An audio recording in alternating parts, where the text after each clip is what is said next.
欢迎来到女明星新闻渠道，点击订阅频道，不要错过当天最热门的新闻。知否赵丽颖的婚恋观，我好爱。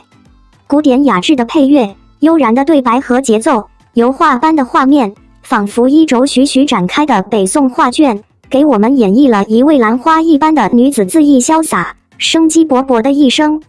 看完了剧，还觉得意犹未尽，恋恋不舍，所以决定给自己挖个坑，来写点知否的剧评。第一篇，当然要献给我最爱的女主盛明兰。知否以明兰嫁入顾家后府为界，分为上下两场。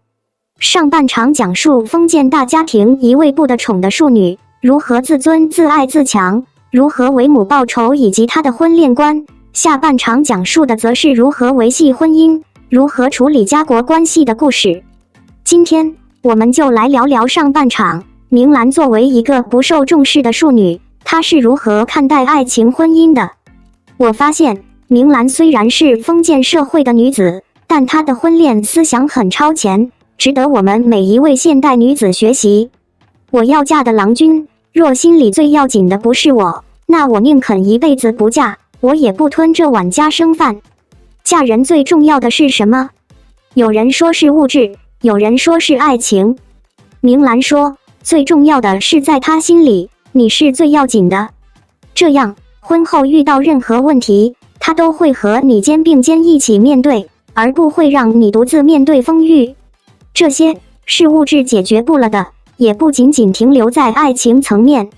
很多女性婚后遇到婆媳问题、经济问题、情感问题，大多来源于在丈夫的不在意，甚至有意置之不理。听过这样一句话吧，福气其心，其利断金。很多困难都只是暂时的，只要互相把彼此当作最要紧的，没有下戏，自然可以度过。所以在婚前就要看清楚，你在对方心中到底有多重要。觅得良人，才是一段好姻缘的开始。与人相守，最终依靠的还是那最低处，品性的最低处。舒兰姐姐嫁的孙秀才，品性最低是无耻。洪文哥哥的最低处，至多不过是那心软。与人相守几十年，终究还是要看看最低处的那儿，能不能忍得下去。恋爱时，我们很容易因为一个人的优点而爱上他，但是结婚后才明白，能否长久相处，最终重要的是你能不能忍受他最坏的一面。很多人轻率结婚，最终又以离婚收场，大都是婚前没能认清对方的最低处，或者低估了最低处对婚姻的影响。所以最好在婚前就把对方的最低处试探出来，比如对方是否拎不清，是否抠门，是否性情暴躁等。再问问自己，到底能不能接受这最坏的一面。如你不能接受的，那么请尽早放手，因为一个人的最低处是很难改变的。如果他的最低处在你的底线之上，至少说明这段姻缘是有持续下去的基础的，也会免去婚后很多烦恼和困惑。我就想我们活这一辈子，总不能在这院子里打转吧。若是为了在男人面前争一口饭吃，把自己给逼成面目可憎的疯婆子，这一生多不划算。我将来攒更多的钱，游山玩水，日子自然过得畅快。很多女性的一生都花在老公身上，围着男人转，为他做家务，为他生孩子，却从来没有为自己而活。付出那么多，最后并没有收获丈夫的理解，反而老公出轨，家庭不睦。记住，一个人失去自我的人，换来的只有对方更肆无忌惮的不尊重。其实我们女人应该学习男人，为自己活一场。可以努力工作，在职场上打拼一番事业，可以尽力存钱，给自己挣一分体面，还可以三五好友游山玩水，过得恣意潇洒。还记得最近的热搜新闻吗？56岁的苏敏阿姨一辈子忍受丈夫的冷漠和暴力，最终在退休后选择独自一人自驾游，拍短视频直播，火遍全网。近期还向自私的丈夫提出了离婚申请，博得一片叫好。所以女人千万不要为了男人让自己极度成魔，面目可憎。提升自己的能力，让自己更有价值，才是女人一生的命题。别辜负了只有一次的人生啊！既入穷巷，就应该及时掉头才是，不可等一世消磨，悔之晚矣。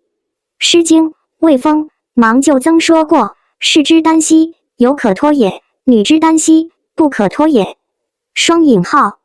这世上，男人总比女人心狠，因为他们对情感的需求并不强烈，很容易从一段感情中解脱。然而女人总是心软多一些，感性多一些。但是，连《诗经》那个时代的女子，发现婚姻入穷巷，都能决绝地选择掉头。现代女性又有何不可呢？如果发现感情已走入穷途末路，就应该想办法把自己的利益最大化。该离婚时就离婚，千万不要对对方抱有幻想，等着他悔改，因为江山易改，本性难移。为不值得的人消耗下去，只会毁了自己的人生，等到年纪大了，后悔也来不及了。不如早早放手，去过更自由的生活。人活在这个世上，总有碎心的和不碎心的，是你的就是你的，不是你的莫要强求，要惜福随缘，不能为求慕的不择手段。以这句话作为今天这篇分享文的结尾吧，送给那些还在情感漩涡中挣扎的朋友们。如果你很爱一个人，但是对方却毫不在意，和你完全不在一个频率上，那么请放弃挣扎，向明兰学习。我们并不是非谁不可，没有了这个，还会有下一个。人生总是要往前看，只有往前看，才会守得云开见月明。这世界上的因缘，都是要顺其自然的，并非人力手段可以更改。阴差阳错，求而不得，都是人生常事，从未停歇。背逆天命，钻营强求，只会消耗你的好缘分和好福气。很明显，赵丽颖、杨幂、杨紫这三人虽然都穿着陈同勋的标志性风格，但还是有很大的不同。造型师能够提供的独特的美学和服装来体现角色的个性，离不开高质量的影视剧的制作，就像精心打磨的剧本和适合角色的演员一样。最近上映的《苍兰诀》中使用的服装和化妆非常适合现代场景，电影的主要演员已经赢得了大批粉丝。横店一直是近期多部一线明星主演的拍摄地。杨幂主演的电影《长相思》与《凤行》《狐妖小红娘》中的取景的都在开车的距离之内。